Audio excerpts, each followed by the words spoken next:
Hi everyone, my name is Holly and I'm an Adult Services Librarian at the Westmont Public Library, and July is Culinary Arts Month, so I'm going to put together a few videos for you on different recipes that you can make, some tips and tricks, and this first one is going to be on how to build a charcuterie board.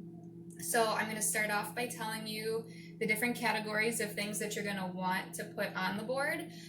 So the first thing is a couple of different meats and cheeses. The rule kind of is that you put 2 to 3 pieces per person, how many ever people you're going to have sharing the board.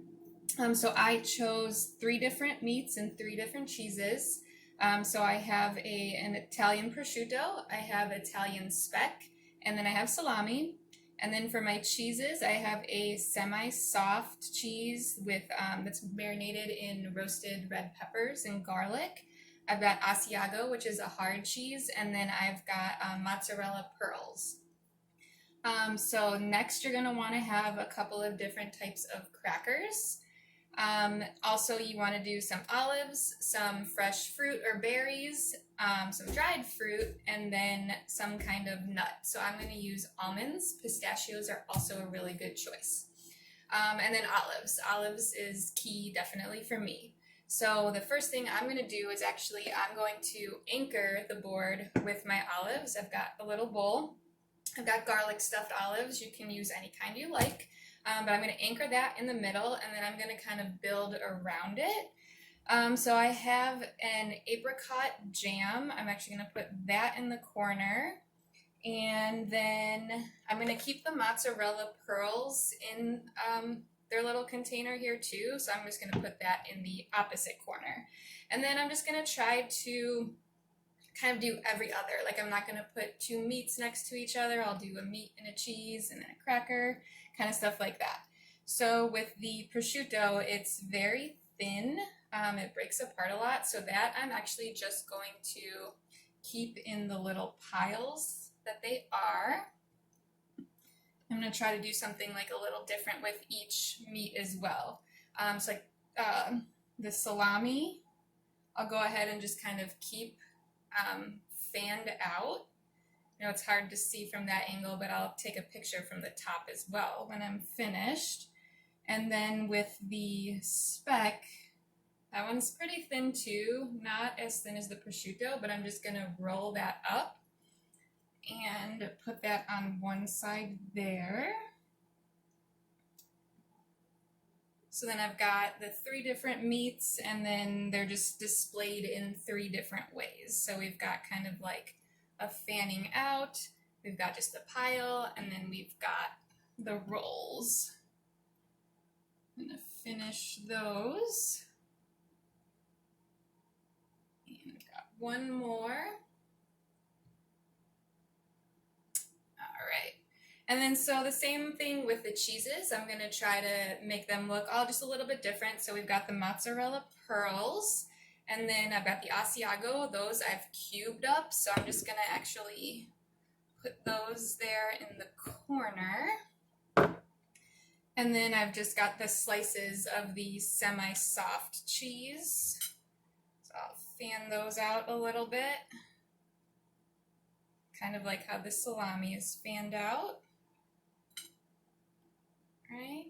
And I'll get an overhead shot of those too, so you can see them a little bit better. And then I'm going to add some blackberries.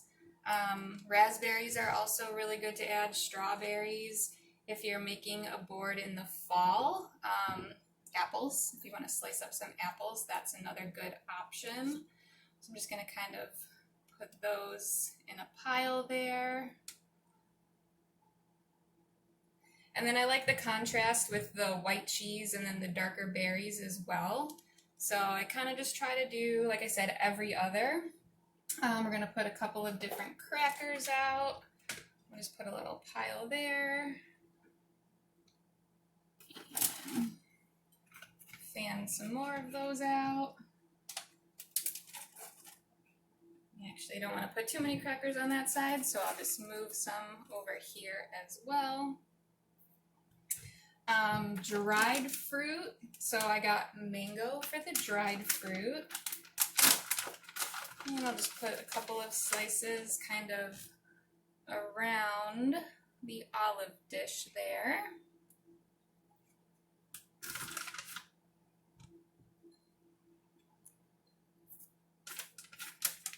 And then I'm going to add the almonds. And so for those, I'm actually just going to kind of sprinkle them all over.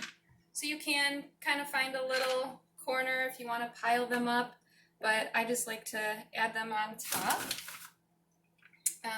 You know, kind of grab and go.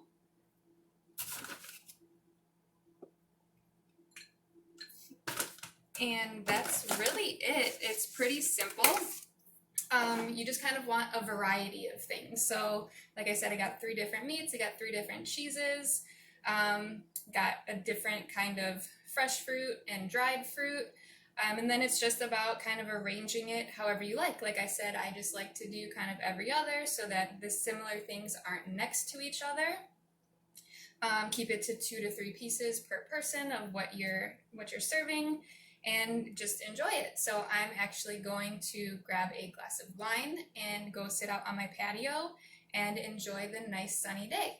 So I hope you enjoyed this video. I hope it gave you some ideas, some inspiration to kind of do something maybe you haven't tried before.